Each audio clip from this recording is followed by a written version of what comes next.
Assalamu alaikum. Бүгін бізде обзорда Kia Sportage 2017 жылғы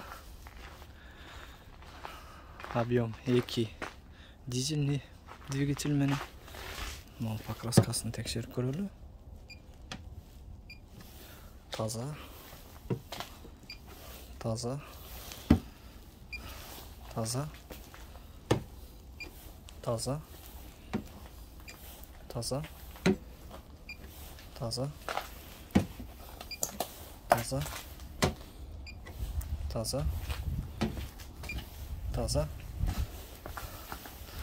Мен бир сыйра текшерип чыктым. Негизи баары таза экен. Орусча айтканда в родном окрасе экен.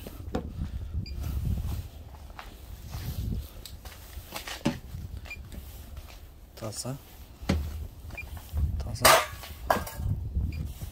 таза таза таза таза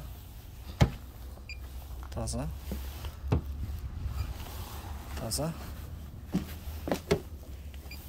таза таза.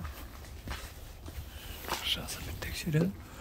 Бирок крышасы люк панорамный крыша экен да. Аны текшергенде кажет жок.